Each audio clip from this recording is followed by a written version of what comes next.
Hello everyone, क्या हाल चाल बेटा, कैसे हो आप सभी लोग। आशा और उम्मीद है कि आप सभी लोग बहुत बहुत बहुत ही अच्छे होंगे और अपनी पढ़ाई को रेगुलर कर रहे होंगे, साथ साथ अपने स्वास्थ्य का भी बहुत ध्यान रख रहे होंगे। इससे पहले हम आपको त्रिकोणमिति तक क्लास 10th मैथ का त्रिकोणमिति चैप्टर तक हम आपको बहुत अच्छे से करा चुके हैं। जितने भी इम्पोर्टेंट क्वेश्चंस वगैरह होते थे या जितने भी उनसे रिलेटेड कॉन्सेप्ट होते थे वो हमने आपको सब डिस्कस किए हुए हैं और बहुत ही अच्छे हमने क्वेश्चन आपको कराए भी हुए हैं। आज हम एक नया टॉपिक स्टार्ट करने वाले हैं। ये त्रिकोणमिति से ही रिलेट करने वाला टॉपिक है, इसलिए इसके टॉपिक का नाम है त्रिकोणमिति के कुछ अनुप्रयोग। इंग्लिश में इसको कहते हैं बेटा सम एप्लीकेशंस ऑफ ट्रिग्नोमेट्री। ये चैप्टर उन्हीं बच्चों का अच्छा होता है जिन बच्चों को त्रिकोणमिति की अच्छी जानकारी होती है। तो एक आपसे छोटी सी रिक्वेस्ट है कि बेटा अगर आपने त्रिकोणमिति चैप्टर को अच्छे से नहीं पढ़ा है तो उसके हमने आपको 4 वीडियो लेक्चर प्रोवाइड किए हैं। उन चारों वीडियो लेक्चर की लिंक आपको डिस्क्रिप्शन बॉक्स में या इस वीडियो के ऊपर राइट कॉर्नर पर एक आई बटन होती है, वहां पर हम मेंशन कर देते हैं। तो जिन बच्चों ने अभी तक उन वीडियो को नहीं देखा है उन वीडियो को अच्छे से देख लो।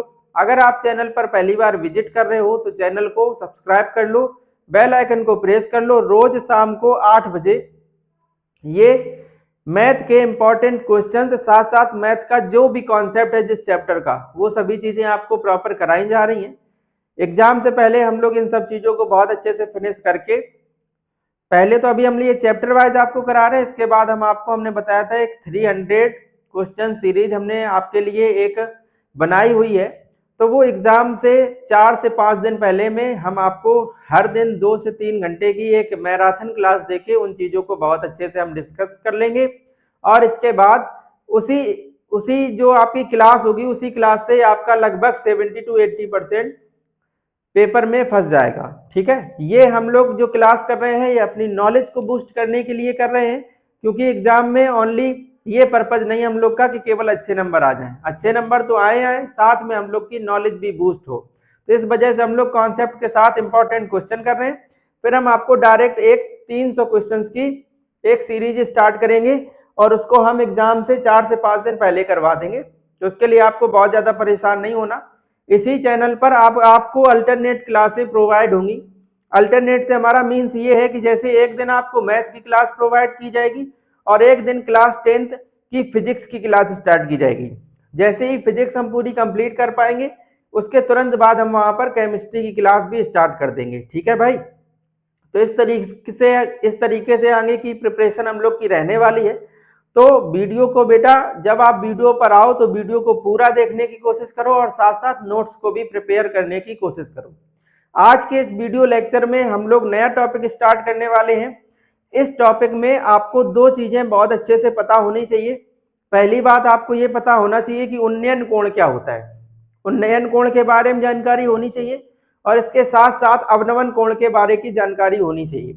अगर आपको ये बातें अच्छे से पता हैं तो इस चैप्टर में जितने भी क्वेश्चन है वो उन्नयन और अवनमन कोण पर ही आधारित होते हैं। तो सबसे पहले हम लोग ये जानेंगे कि उन्नयन कोण क्या होता है। तो देखो हमने जैसे यहाँ पर लिखा भी हुआ है कि उन्नयन कोण का मतलब होता है, उन्न का मतलब उठाना और नयन मीन्स होता है आंखों को। अर्थात जब किसी वस्तु को देखने के लिए हम अपनी आंखों को उठाकर देखते हैं या हम अपने सिर को उठाते हैं, तो जब हम उस वस्तु को देखते हैं तो हमारी आंखों के द्वारा एक कोण बनता है। उस कोण को हम लोग उन्नयन कोण कहते हैं। बहुत सिस्टमेटिक तरीके से आपको इस बात को अगर समझना हो तो आप ऐसे समझ सकते हो। उन्नयन कोण की परिभाषा आप बता सकते हो कि जब कोई वस्तु हमारे नेत्र के क्षैतिज तल से, बेटा क्षैतिज का मतलब ऐसा है कि जैसे हम ये सीधे खड़े हैं, हम आपको सीधे देख रहे हैं, तो ये हमारा क्षैतिज रेखा हुई। इस तरीके से हमारे आंखों से इस तरीके की जो रेखा हुई उसे हम लोग बोलेंगे क्षैतिज रेखा। समझ पा रहे हो? और जैसे हम ऐसे ऊपर देखने लगे, क्षैतिज रेखा से जो हमने ऊपर देखा वो जो कोण बना उसी को हम लोग उन्नयन कोण कहते हैं। ठीक है, तो क्षैतिज आप समझ गए होंगे। अपनी आंखें जैसे डायरेक्ट सीधे हम इस कैमरे को सामने देख रहे हैं, तो हमारी आंखें और कैमरे के बीच में ये जो रेखा है इसको हम लोग बोलेंगे बेटा क्षैतिज रेखा। जैसे आप किसी व्यक्ति को अपने सामने देखें बिल्कुल सीधी रेखा में, तो वो क्या हो जाएगा? क्षैतिज रेखा कही जाएगी। तो भाई ये लिखा है कि जब कोई वस्तु हमारे नेत्र के क्षैतिज तल से कहां पर स्थित हो, जैसे हम खड़े हैं, ये अगर कोई वस्तु ऊपर खड़ी, जैसे हमें अपने कमरे की छत को देखना पड़े तो आपको अपने सिर को इस तरीके से करना पड़ेगा, तब आप देख पाओगे ना। तो वही ये है कि जब कोई वस्तु हमारे नेत्र के क्षैतिज तल से ऊपर स्थित हो तो हमें उस वस्तु को देखने के लिए अपना सिर ऊपर उठाना पड़ता है। इस क्रिया में हमारे नेत्र एक कोण बनाते हुए घूमते हैं। इस कोण को हम लोग बेटा क्या कहते हैं? उन्नयन कोण कहते हैं। इसकी परिभाषा आप बहुत अच्छे से लिख लेना।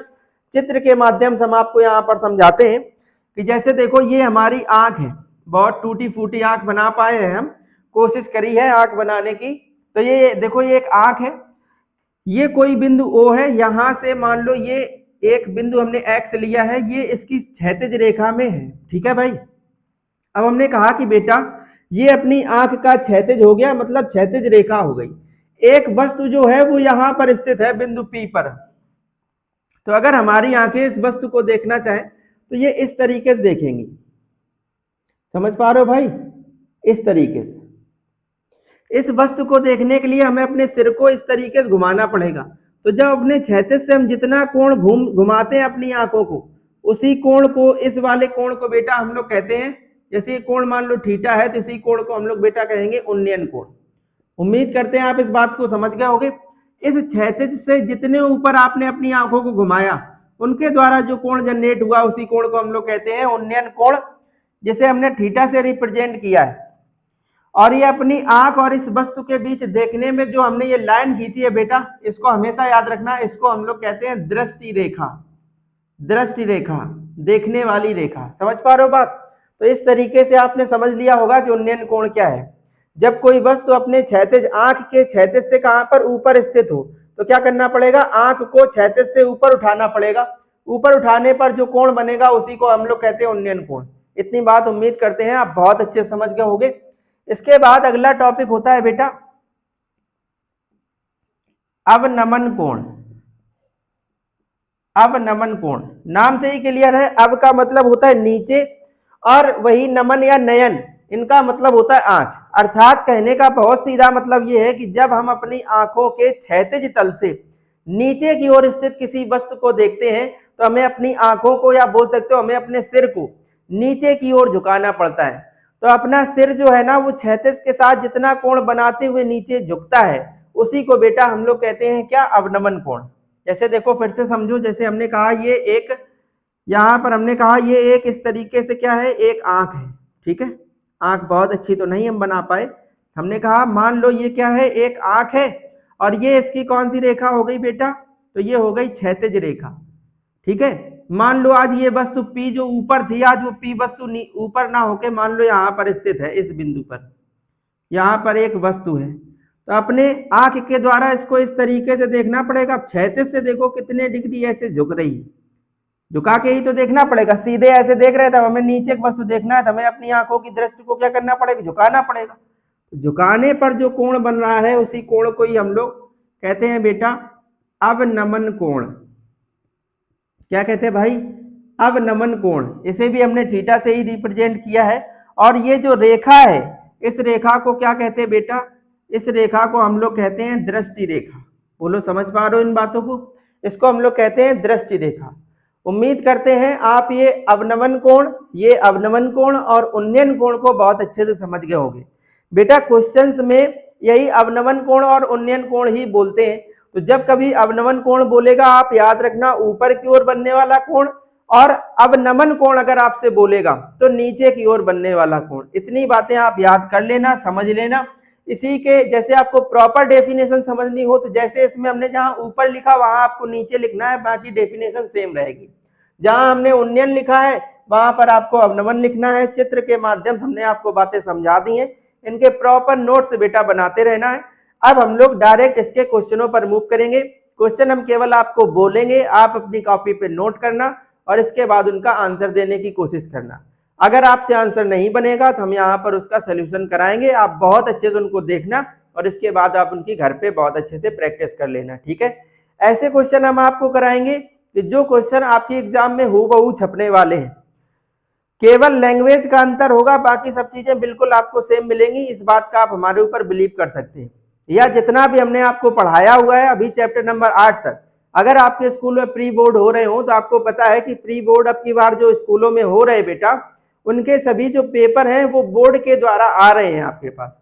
तो उन पेपर से आप जो भी अभी तक हमने जिन क्लासों को कराया है उनको मिला के देख लेना, आपको बहुत सारे क्वेश्चन ऐसे होंगे जो हूबहू सेम मिल रहे होंगे। तो आप उनको भी देखकर हमारे ऊपर बिलीव बना सकते हैं। और अगर आपका ऐसे ही बिलीव रहा तो यकीन मानो मैथ का स्कोर आपका बहुत ही शानदार होगा। तो अब हम लोग देखो अपने टॉपिक को स्टार्ट करेंगे। ये दो बातें बताने वाली थी इस टॉपिक में, जो इसका कॉन्सेप्ट था वो हमने आपको बता दिया। अब डायरेक्ट हम लोग इसके क्वेश्चनों पर मूव करेंगे। आप चाहो तो इसका स्क्रीनशॉट ले सकते हो। इसके बाद देखो हम लोग इसके क्वेश्चन स्टार्ट करेंगे।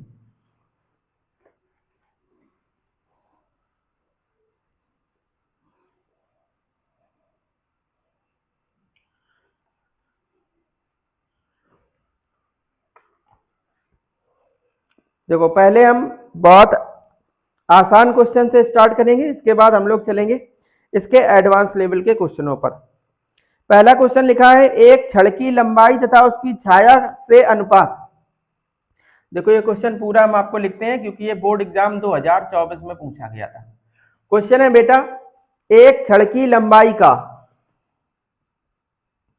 एक छड़ की लंबाई का उसकी छाया से अनुपात 1:√3 है, √3 है। सूर्य का उन्नयन कोण ज्ञात कीजिए। सूर्य का उन्नयन कोण है, ऐसे पूछा। एमसीक्यूज था बेटा, ऑप्शन भी हम आपको मेंशन कर रहे हैं।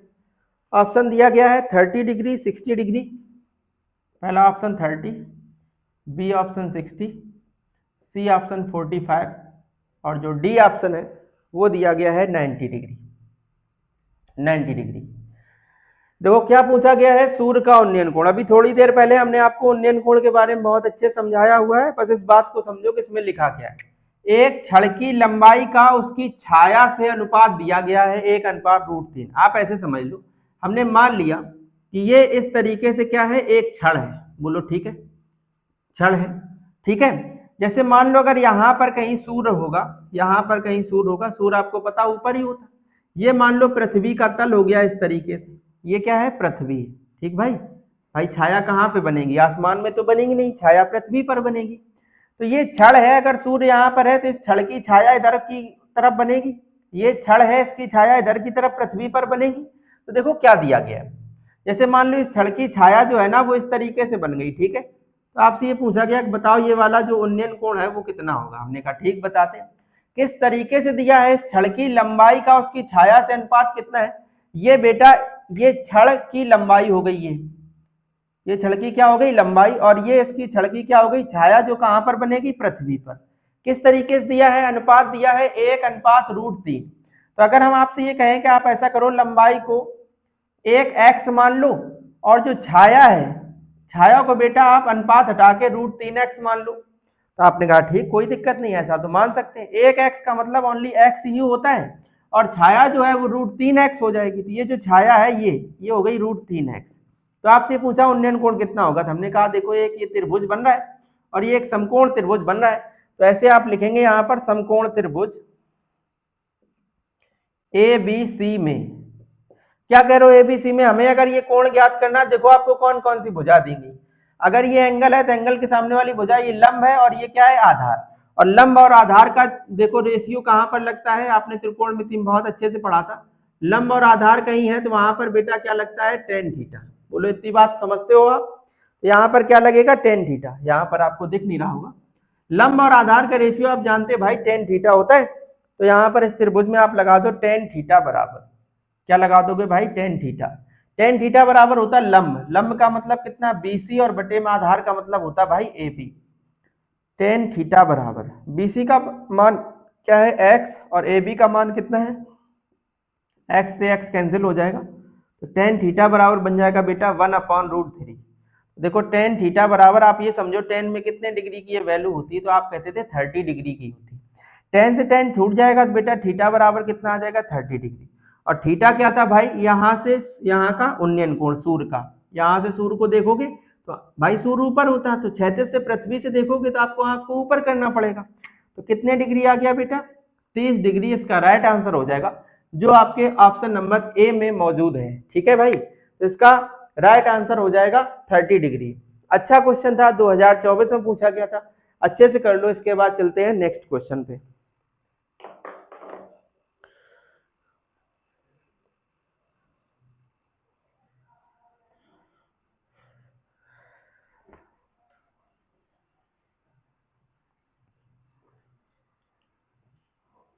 इसके बाद देखो हम आपको क्वेश्चन बोलेंगे और इसके बाद डायरेक्ट उसका सोल्यूशन प्रोवाइड करेंगे।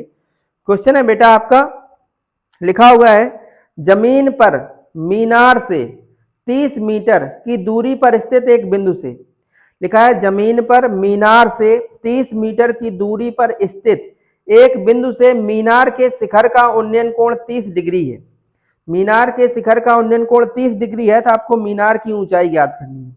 देखो क्या है, जमीन पर एक ये हो गई बेटा मीनार, ठीक है। इस मीनार से, ऐसे समझो आप, क्वेश्चन आपने समझ लिया होगा, जो हमने बोला है बेटा आप उसको लिख लेना एक बार अच्छे से। इस मीनार से जमीन पर कितनी दूरी पर, कह रहे 30 मीटर की दूरी पर कोई एक बिंदु है, मान लो ये बिंदु ए, ठीक है। यहां से देखो मीनार का ये जो होता है ना, वो निचला बिंदु होता है, या ऐसे आप बोल सकते हैं पाद बिंदु, और ये जो होता है ये मीनार का शिखर होता है, ठीक है भाई। तो यहां से मीनार के शिखर का जो उन्नयन कोण है वो क्वेश्चन में गिवन है। उन्नयन कोण मतलब नीचे से ऊपर की ओर देखा गया कोण, वो आपको कितना दिया है, दिया है 30 डिग्री। यहाँ पर कितना दिया भाई, 30 डिग्री। तो आपसे ये मीनार की ऊंचाई पूछ रहे हैं कितनी होगी, एमसीक्यू क्वेश्चन है, तो हमने ऐसे मान लिया कि माना मीनार की ऊंचाई कितनी होगी, h मीटर, यही ज्ञात करना है। देखो फिर से ये एक समकोण त्रिभुज बन रहा है, तो आप कह सकते हैं समकोण त्रिभुज ए बी सी में, फिर से आप वही लगाओ। तो देखो ये ज्ञात करना है, ये दिया गया है, तो फिर से आप टेन थीटा यहाँ पर यूज कर लेंगे। टेन थीटा बराबर होता है लंब, लंब का मतलब बीसी और आधार का मतलब होता है भाई ए बी। थीटा का मान आज गिवन है 30 डिग्री, बीसी का मान एच हमने माना है, यही ज्ञात करना है, और ए बी का मान कितना है 30 डिग्री। टेन 30 का मान होता है बेटा 1/√3 is equal to h/30। Cross multiply आप बेटा करोगे इसका, h बराबर आ जाएगा 30/√3। आप क्या करें, अगर √3 मतलब रूट की वैल्यू आपको अगर डिवाइड में दिख जाए तो आप उसी से क्या करेंगे, ऊपर नीचे गुणा कर देती, संयुग्मी से आप इसका ऐसे समझ लो जैसे √3 दिया तो इसी से √3 से आप ऊपर नीचे गुणा कर देंगे। ठीक भाई, तो देखो 30√3, जब √3 का √3 से मल्टीप्लाई होगा भाई तो 3 आ जाएगा, 3 से आप इसको कैंसिल करेंगे तो 10 आ जाएगा, तो 10√3 मीटर। एच बेटा हम लोग ने क्या माना था, तो एच हम लोग ने माना था मीनार की ऊंचाई, तो बेटो बोलो मीनार की ऊंचाई कितनी आ गई, 10√3 मीटर। तो इस तरीके से आप इस आसान से क्वेश्चन को कर सकते थे। ये भी क्वेश्चन आपका 2022 की बोर्ड एग्जाम में एमसीक्यूज में बना हुआ था। ठीक भाई, तो एमसीक्यूज का क्वेश्चन था, बहुत आसानी से हम लोग ने कर लिया। इसके बाद चलेंगे नेक्स्ट क्वेश्चन पे।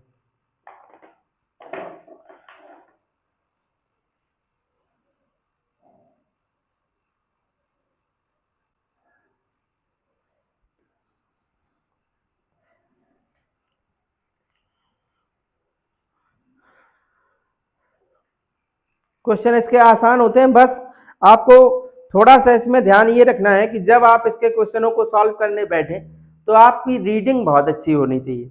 अगर आप क्वेश्चन को सही से पढ़ रहे हैं तो यकीन मानो आप उसका चित्र बहुत अच्छे से बना लेंगे। और त्रिकोणमिति के अनुप्रयोग में केवल और केवल अगर आपका चित्र सही बन गया, क्वेश्चन में जो दिया गया उसी के अकॉर्डिंग अगर आपने चित्र सही बना लिया तो आपका क्वेश्चन तो कभी गलत होगा ही नहीं, क्योंकि इसमें बहुत ज्यादा कैलकुलेशन होती नहीं है, वैसी कैलकुलेशन होती है नॉर्मल सी। अगर चित्र सही है तो आपका क्वेश्चन 100% बिल्कुल सही हो जाएगा। ठीक है, तो वही हम आपको बताने की कोशिश कर रहे हैं कि बेटा आप किस तरीके से क्वेश्चन को करेंगे।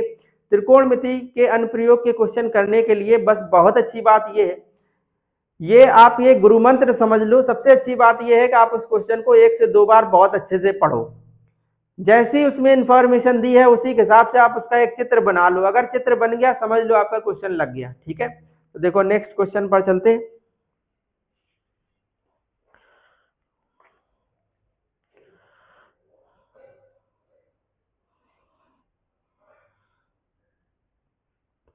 क्वेश्चन है बेटा आपका एक बहुत आसान सा ही सवाल है। ये देखो 4 नंबर में आपसे पूछा गया था, क्वेश्चन आपका भूमि के एक बिंदु से जो मीनार के पाद बिंदु से 30 मीटर दूरी पर है, मीनार के शिखर का उन्नयन कोण 30 डिग्री है, तो मीनार की आपको ऊंचाई बतानी। ये भी सेम ही क्वेश्चन है, आप कर लोगे, ये हम क्वेश्चन नहीं कराते। नेक्स्ट क्वेश्चन हम आपको कराते हैं।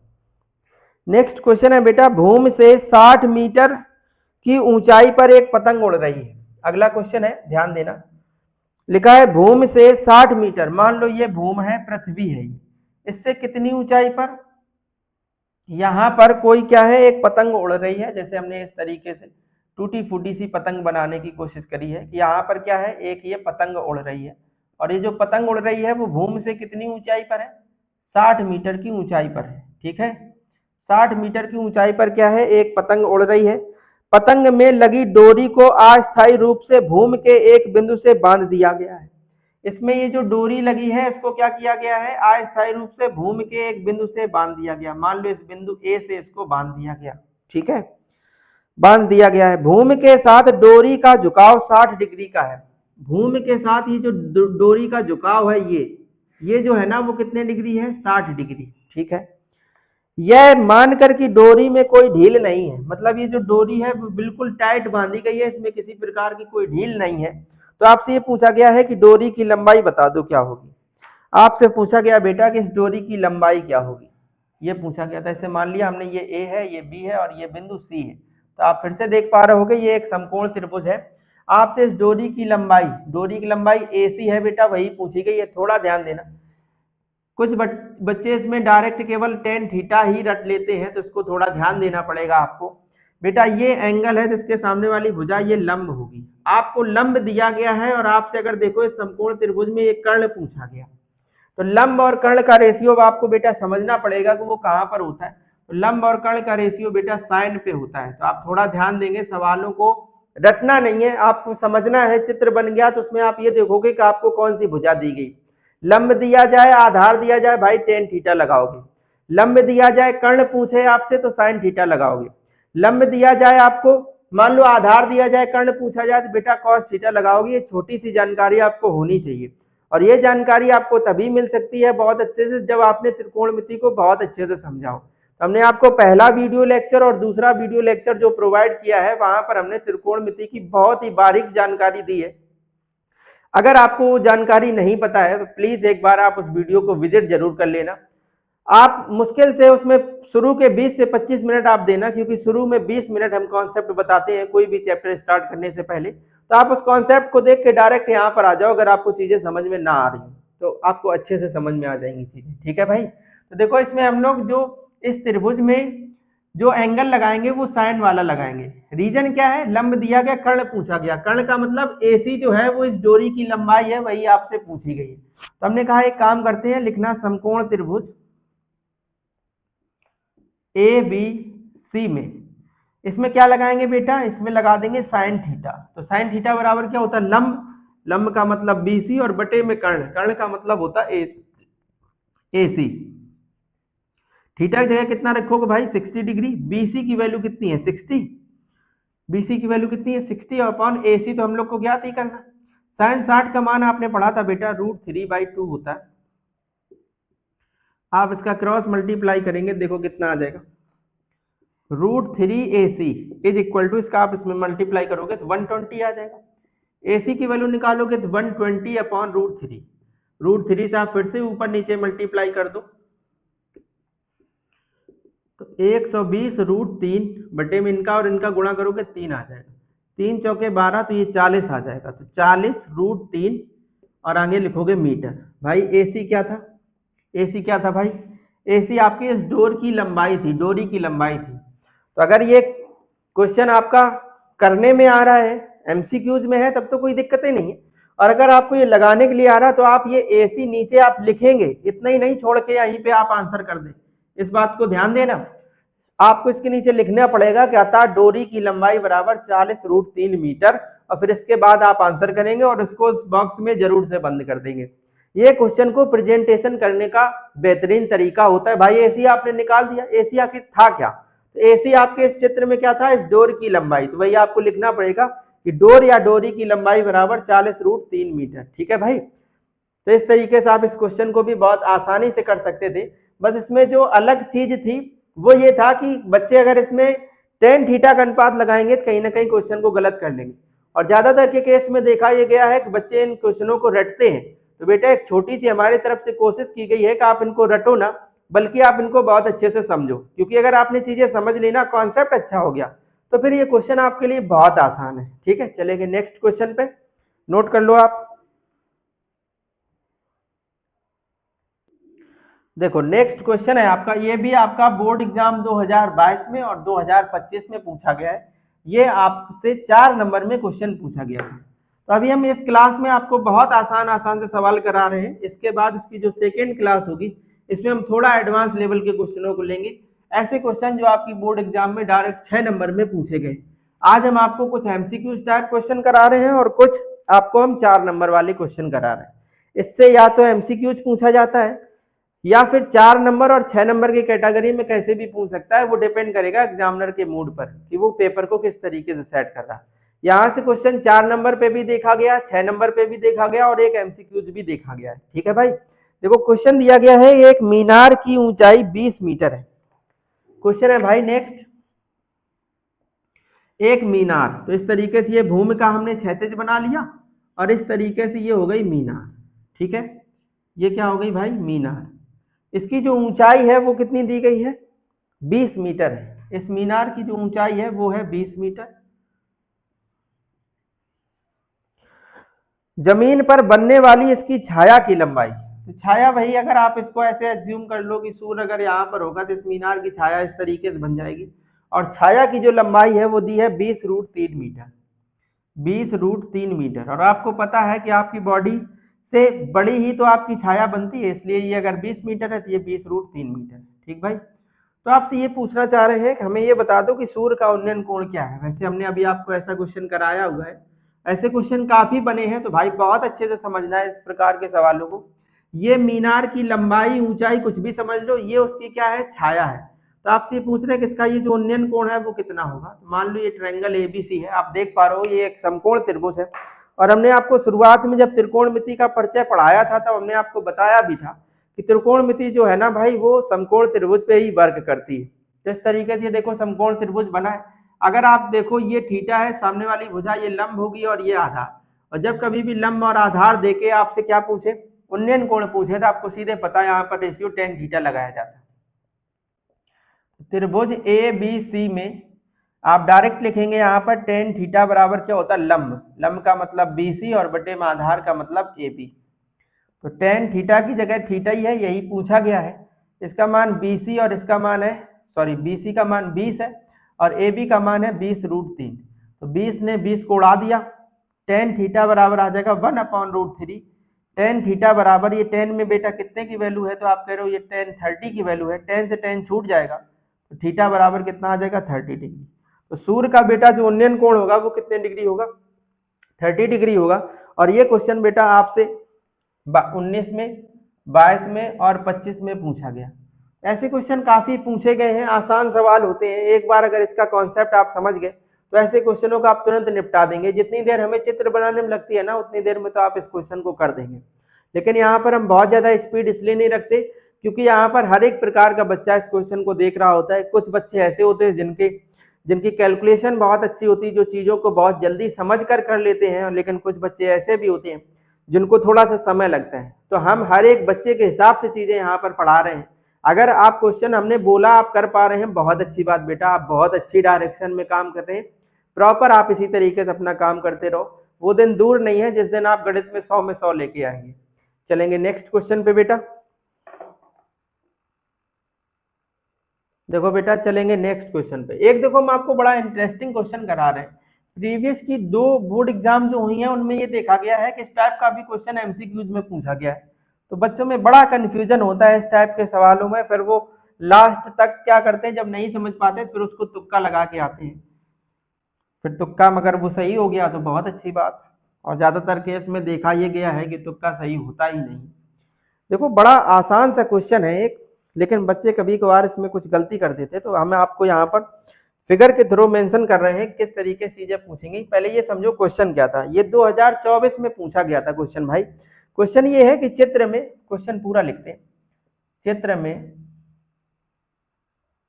बिंदु O का, चित्र में बिंदु O का बिंदुओं A तथा P से देखने पर, बिंदुओं A तथा P से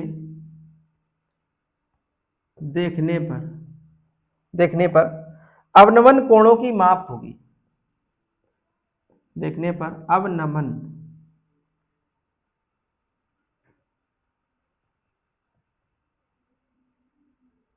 कोणों की माप होगी, ऐसा पूछा है। पहले हम आपको ऑप्शन देते हैं, इसके बाद चित्र क्या था वो भी बताएंगे। भाई जब चित्र नहीं देंगे तो आप आंसर कैसे करेंगे।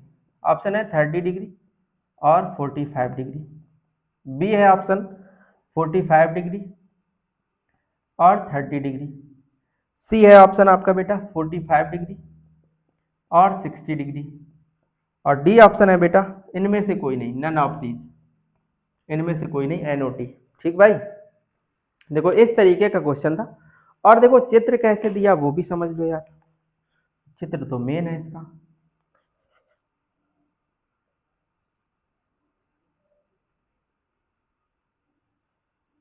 यहां पर बिंदु O है, ठीक है भाई, और यहां पर कोई एक बिंदु, यहां पर बिंदु A है और यहां पर कोई एक बिंदु P है, इसको इससे P से मिलाया गया है, और ये वाला एंगल क्वेश्चन में गिवन है, चित्र में गिवन है कि 60 डिग्री, ये एंगल आपको पता ही है 90 डिग्री होगा, ये एंगल भी आपको पता है, यहाँ पर B है, यहाँ पर Q है, तो आपसे ये पूछा गया है, बाकी सब चीज़ें मेंशन है। और एक बात, ये वाला जो एंगल है यहाँ से लेके यहाँ तक का एंगल, ये पूरा एंगल दिया गया है 45 डिग्री। फुल एंगल जो बेटा है इसको हम इस पर लाइन पर लिख रहे हैं जिससे कोई कंफ्यूजन ना हो। हम यहाँ पर लिख देंगे तो आप ये समझोगे कि ये एंगल 45 है, बेटा ये ना हो कि पूरा एंगल जो है ना वो कितने दिया, 45 डिग्री। तो आपसे ये पूछा गया है कि बताओ अगर आप इस बिंदु O को कहाँ से देखें, A से और P से, पहले कहाँ से, पहले A से देखें, फिर कहाँ से देखें, P से, तो अवनमन कोणों की माप क्या होगी। सबसे पहले तो आप ये समझो क्या यहाँ पर अवनमन कोण बनेगा भी, तो आप कह रहे हो बिल्कुल सही बात, अवनमन ही बनेगा। रीजन क्या भाई, ये बिंदु O जो है ना, अगर कोई व्यक्ति यहां से देख रहा है तो उस व्यक्ति के लिए ये वाला जो बिंदु O है वो नीचे की ओर है। तो अगर बेटा अगर आप इसकी आंख जैसे आप यहाँ समझ लो यहाँ पर है, तो ये तो देखो इसका क्षैतिज हो गया कि नहीं, इस तरीके से आप इनको आगे बढ़ा लिया करो। अगर यहाँ से कोई व्यक्ति देखेगा तो ये पहली बात तो उसका क्षैतिज हो जाएगा। बोलो इतनी बात क्लियर। अवनमन कोण को हमेशा याद रखना, पहले क्षैतिज बनाना उसके बाद ही अवनमन कोण को भाई बनाना, ठीक है। तो देखो ये और ये तो समांतर लाइन होगी, ये नीचे वाली पृथ्वी और यहाँ पर कोई व्यक्ति है अगर ऊपर है तो यहाँ से यहाँ पर ये दोनों लाइनें तो समांतर होंगी, सही है भाई। अब सुनो, अगर ये वाला एंगल 45 डिग्री दिया है तो हमेशा याद रखना अगर दो लाइनें इस तरीके से हो, समांतर लाइनें हो और उनके बीच में एक इस तरीके से तिर्यक रेखा दी हो, तो हमेशा बेटा याद रखना तिर्यक रेखा पर एकांतर क्रम में बनने वाले कोण बराबर होते हैं। जैसे उन्होंने ये वाला एंगल कितना दिया 45 डिग्री, तो आपको बेटा पता है कि अगर ये 45 है तो ये भी क्या होगा 45। अरे क्यों होगा यार ये 45, एकांतर कोण की वजह से। तो देखो इसमें ये वाला कोण कितना दिया है 45। अब कोई व्यक्ति यहां से अगर इधर बिंदु O पर देखेगा तो उसकी आंख के द्वारा क्षैतिज तो ये है, तो बताओ अवनमन कोण यही तो बनेगा भाई, समझ रहे हो यार, अवनमन कोण यही तो बनेगा। तो अब देखो ये वाला एंगल उन्होंने दे दिया है तो अपना काम थोड़ा सा आसान हो गया। भाई ये 45 कब हुआ होगा, जब बेटा यहाँ का एंगल कितना रहा होगा 45। जब ये एंगल 45 रहा होगा तो ये देखो तिर्यक रेखा, ये दोनों समांतर लाइनें, तो अगर ये 45 रहा होगा तभी तो ये 45 हुआ होगा, समझ रहे हो। तो उन्होंने ये वाला एंगल दिया था तो हम लोग समझ गए कि इसका मतलब ये भी कितना रहा होगा 45, तभी ये एकांतर कोण की वजह से ये 45 हुआ। तो आपने कहा ए से बिंदु O को अगर देखोगे तो कितने डिग्री का एंगल बनेगा, तो 45 का। तो आप देख पा रहे होगे ये वाला ऑप्शन तो आपका गलत हो गया क्योंकि पहले 45 बनेगा, ठीक है। तो ये वाला ऑप्शन गलत हो गया, उसमें तो मान लो कुछ दिया ही नहीं गया था तो उसको अभी छोड़ते हैं। अब ऑप्शन आपका या तो बी सही होगा या सी सही होगा। तो उसके लिए आपको देखो यहाँ पर इस त्रिभुज में आना पड़ेगा O, P और Q। भाई अगर कोई बिंदु P से बिंदु O को देखेगा तो अवनमन कोण इसी तरीके से बनेगा, उसके क्षैतिज से ये वाला कोण बेटा जितना ये कोण रहा होगा, जितना ये कोण रहा होगा उतना ही ये वाला कोण होगा। ये छोटे वाले कोण हम इसको ऐसे यहां पर बना रहे हैं, समझ रहे हो। तो अगर हमें ये वाला कोण पता करना है तो बहुत आसान है यार भाई। अगर तुम इस त्रिभुज को देख लो, अगर तुम इस त्रिभुज को देख लो, इस त्रिभुज को, ये P है, ये Q है और यहाँ पर O है। हमें भाई यही वाला तो कोण पता करना है यार, समझ लो भाई। हमें पता तो ये वाला कोण करना है।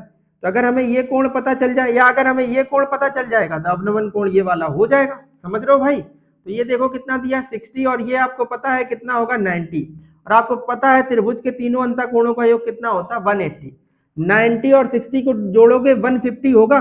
तो वाला ये वाला एंगल बेटा आपको पता है 30 डिग्री होगा, तभी इनका योग कितना होगा 180। तो अगर ये 30 है तो बेटा ये भी कितना रहा होगा 30। तो आपसे अवनमन कोण पूछा था तो ये वाला एंगल बेटा होगा 30। जब ये 30 होगा तो आपको पता है ये वाला भी एंगल 30 डिग्री हो जाएगा। क्यों? क्योंकि ये और ये समांतर लाइन, तो ये तिर्यक रेखा हो जाएगी और तिर्यक रेखा पर एकांतर क्रम में बनने वाले कोण क्या होते हैं बराबर। तो बेटा अगर ये 30 है तो ये भी कितना हो जाएगा 30 डिग्री। तो जब आप ए से बिंदु ओ को देखोगे तो अवनमन कोण कितना होगा 45 डिग्री। और जब आप इस बिंदु पी से बिंदु ओ को देखोगे तो अवनमन कोण कितना होगा 30 डिग्री। तो पहले 45 फिर 30, तो पहले 45 और फिर 30, वो हमें option number B for Bahubali में नजर आ रहा। तो इसका ऑप्शन बी बिल्कुल राइट आंसर हो जाएगा। अब हम ऐसी उम्मीद कर सकते हैं कि आपको ये इस टाइप का क्वेश्चन अगर एग्जाम में आएगा तो आप बहुत अच्छे से कर लेंगे। हमने बहुत अच्छे से कोशिश करी है समझाने की, फिर भी अगर कोई डाउट रह जाए तो वीडियो को थोड़ा सा रिवर्स कर लेना, आपको चीजें बहुत अच्छे से समझ में आ जाएंगी। ठीक है, चलेंगे बेटा नेक्स्ट क्वेश्चन पे। देखो बेटा, अब जो हम आपको एक अगला क्वेश्चन कराने जा रहे हैं, ये क्वेश्चन हर साल बना है, क्योंकि हर साल आपको पता है गर्मियों के सीजन में आंधी आती है। और जब भी कभी आंधी आती है तो आपने देखा होगा अपने गांव में, अपने आसपास मोहल्लों में पेड़ टूटे हुए आपको दिखे होंगे। लेकिन आपने उस तरीके के पेड़ों को टूटा हुआ नहीं देखा होगा जिस तरीके से अपने सवालों में पेड़ों को तोड़ा जाता है। तो देखो, अपने सवालों में पेड़ों को किस तरीके से तोड़ा जाता है। जब पेड़ टूट जाता है तो वो तुमसे ये पूछेंगे कि बताओ इस पेड़ की कुल ऊंचाई कितनी थी। ठीक है भाई, तो आप ऐसा ना करना, फीता लेके आप नापने लगो। हमने कहा भी था कि त्रिकोणमिति अगर हमें अच्छे से आती है तो इसका उपयोग हम किसी भी कोई भी वस्तु अगर है उसकी हम लोग ऊंचाई लंबाई, जैसे मीनार है, पहाड़ है, भवन है या पेड़ है, किसी की हम ऊंचाई बहुत अच्छे से ज्ञात कर सकते हैं अगर उसकी हमें कुछ बेसिक सी जानकारी हो। अब कौन सी जानकारी? देखो, आप यहाँ पर त्रिकोणमिति का उपयोग बहुत अच्छे से समझोगे कि देखो हम पेड़ पर चढ़े भी नहीं, हमें पेड़ की कुछ बेसिक सी जानकारी थी और हमने देखो इस पेड़ की ऊंचाई ज्ञात कर ली। तो ऐसा पेड़ की ऊंचाई से रिलेटेड सवाल बेटा हर साल बोर्ड एग्जाम में बना हुआ है, तो इस क्वेश्चन को आप बहुत अच्छे से करना। ठीक है, देखो क्या है क्वेश्चन, पहले हम क्वेश्चन पढ़ते हैं। अगर आप चाहो तो उस क्वेश्चन को नोट भी कर सकते हो, क्वेश्चन नोट कर लो, ज्यादा बेस्ट रहेगा।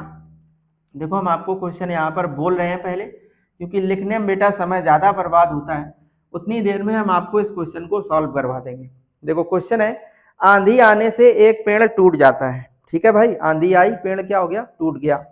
और टूटा हुआ भाग इस तरह मुड़ जाता है कि पेड़ का शिखर जमीन को छूने लगता है। आप ऐसे समझ लो, ये जमीन है, ये पृथ्वी है और ये इस तरीके से भाई पेड़ है। बोलो इतनी बात सही है? ये क्या है? ये पेड़ है और ये बेटा जमीन है। ठीक है, आंधी आई, क्या हुआ? जैसे आंधी आई वैसे क्या हुआ कि ये पेड़ पूरा यहां से नहीं, कुछ दूरी ऊपर से क्या हो गया? टूट गया। ठीक है भाई, क्या हो गया? जैसे मान लो ये पेड़ यहाँ से इस तरीके से यहाँ से टूट गया और ये जो टूटा हुआ भाग है वो इस तरीके से झुका कि ये जो पेड़ का शिखर था वो कहाँ पर आ गया? जैसे ये यहाँ से टूटा तो ये शिखर जो है ना वो यहाँ पर आ गया, जमीन को छूने लगा। इसका शिखर ये जो था वो क्या करने लगा भाई? इस जमीन को इस तरीके से छूने लगा। बोलो इतनी बात सही? ये जो टूटा हुआ भाग था ये वाला भाग आया और यहाँ पर इसका ये पेड़ का शिखर था वो इसके जमीन को क्या करने लगा? छूने लगा। इतनी बात समझ रहे होगे आप? अब सुनो, छूने लगता है और इसके साथ 30 डिग्री का कोण बनाता है। बेटा कितने डिग्री का? 30 डिग्री का कोण बनाता है। पेड़ के पाद बिंदु की दूरी, पेड़ का पाद बिंदु बेटा ये वाला होगा, निचला बिंदु। तो पेड़ के पाद बिंदु की दूरी जहां पेड़ का शिखर जमीन को छूता है, पेड़ का शिखर जमीन को यहां पर छू रहा है, ये वाली दूरी आपकी दी गई है 8 मीटर। पेड़ के पाद बिंदु से जहां पर पेड़ का शिखर जमीन को छूता है उनके बीच की दूरी दी है बेटा 8 मीटर। तो वो आपसे ये पूछना चाह रहे हैं कि पेड़ की ऊंचाई कितनी है। पेड़ की ऊंचाई आपसे पूछना चाह रहा है, तो इसको देखो हमने मान लिया ए, इसको बी और इसको सी, समझ रहे हो।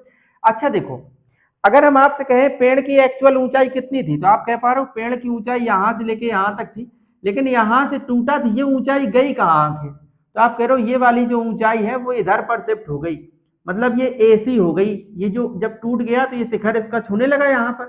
तो पेड़ की जो कुल ऊंचाई है, इतना पेड़ तो अभी खड़ा हुआ है, लेकिन ये जो था वो बैंड होके यहाँ पर आ गया, तो ये पेड़ की ऊंचाई में ही तो यार काउंट किया जाएगा।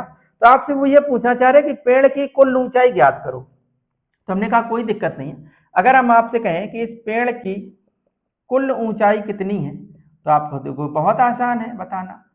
पेड़ की जो कुल ऊंचाई होगी बेटा वो हो जाएगी BC और plus AC, BC plus AC। ज्यादातर बच्चे इसमें गलती ये कर देते हैं, जब ऐसा क्वेश्चन एग्जाम में आता है तो वो केवल इसको निकाल कर चले आते हैं, आंसर कर देते हैं, यही चीज उनकी गलत हो जाती है। तो ध्यान देना भाई, पेड़ की कुल ऊंचाई क्या होगी, इतनी तो ऊंचाई ये है कि जो पेड़ खड़ा हुआ है, और ये वाला जो टूट कर यहाँ पर आया ये भी तो ऊंचाई में ही काउंट किया जाएगा भाई। इसकी कुल ऊंचाई होगी BC प्लस AC, तो BC प्लस AC ये कुल ऊंचाई होगी पेड़ की, ठीक है भाई। तो अगर हमें पेड़ की कुल ऊंचाई निकालनी, सबसे पहले हमें BC निकालना पड़ेगा और AC निकालना पड़ेगा।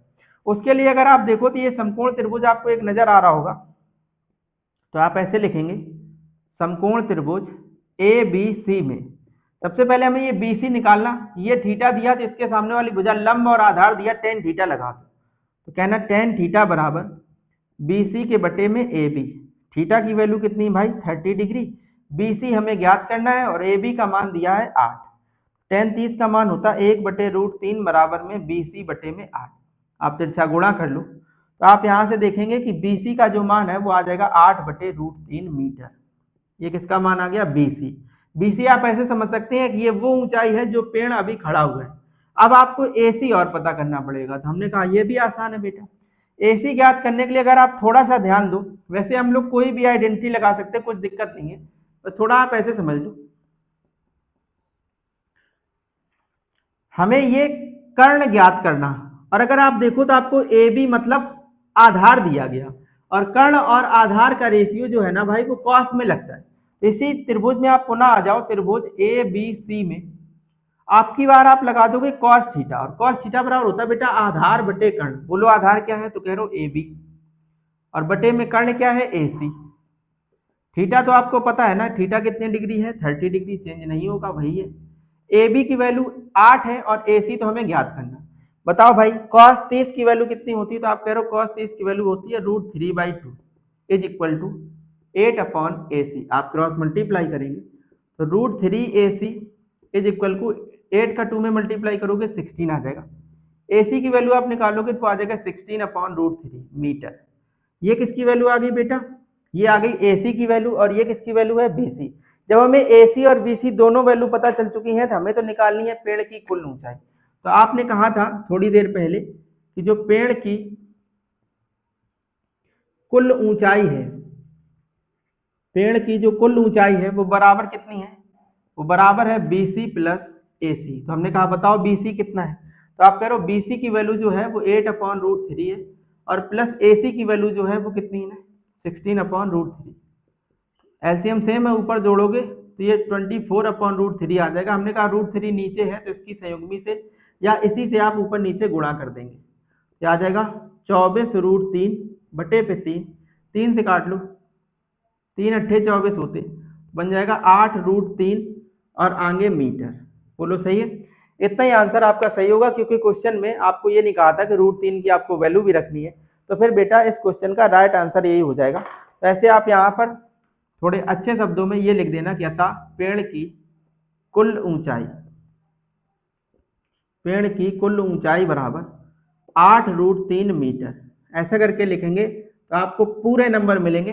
बहुत आसान सवाल था बेटा, और ये क्वेश्चन आपका लगातार ही पूछा गया, तो ये केवल हम 2025 लिख दे रहे हैं, बाकी ये प्रीवियस में हर एक सेट में पूछा गया क्वेश्चन है। बहुत आसान सा सवाल था, हमने बहुत आसान तरीके से आपको करके बताया भी है। तो अगर आपको ये सब चीजें समझ में आ रही हैं तो आप वीडियो को लाइक जरूर कर दिया करो। ये सब कहने की बातें नहीं है, ये थोड़ी आपकी भी जिम्मेदारी है, और वीडियो को आपके जितने भी यार दोस्त हुआ करें उनको भाई यार सेंड जरूर कर दिया करो, है ना, जिससे क्या होगा कि वीडियो पर रीच थोड़ी बढ़ेगी। वीडियो पर रीच बढ़ेगी, हमें भी ये लगेगा यार बच्चे हमारे ऊपर विश्वास दिखा रहे हैं, तो हमें और मोटिवेशन मिलता है और अच्छा काम करने के लिए। ठीक है, तो इतनी छोटी सी जिम्मेदारी आपकी है कि ये सब चीजें जो आपके हाथ में है बेटा, वो सभी चीजें आप कर दिया करो। इसमें ये नहीं केवल हम ही पढ़ लें बाकी कोई ना पढ़े, यार सबका भला सोचो। सबका भला सोचोगे तो आपका भी भला होगा। किस प्रकार से हम कोशिश कर रहे हैं कि यहाँ से ज्यादा बच्चा पढ़कर मैथ में बहुत अच्छे स्कोर लेके आए। वैसे ही अगर आपके कोई यार दोस्त है, कोई ऐसा है जो इस चीज को नहीं जान पाया है, जिसको जानकारी नहीं है, तो आप उसको यार ये वीडियो जरूर भेज दिया करो। ठीक है, बाकी आपको कैसे ये क्वेश्चन समझ में आए हैं, आपको मैथ कितनी यूजफुल हो रही है, आपको कितनी अच्छी चीजें समझ में आ रही हैं। अगर आपको चीजें बहुत अच्छे समझ में आ रही हैं तो आप कमेंट बॉक्स में हमारे लिए 2 अच्छे शब्द लिख सकते हैं। फिलहाल इस वीडियो में बेटा इतने ही रखेंगे। ठीक है, नेक्स्ट वीडियो मिलेंगे जिसमें हम आपको 6 नंबर वाले क्वेश्चन बताएंगे। तब तक आप अपना बहुत ध्यान रखें। इस वीडियो के जुड़ने के लिए आपका ढेर सारा धन्यवाद। ऐसे ही आप आते रहें और अपनी गणित को बहुत अच्छा कर लें। ठीक है, थैंक्स फॉर वॉचिंग।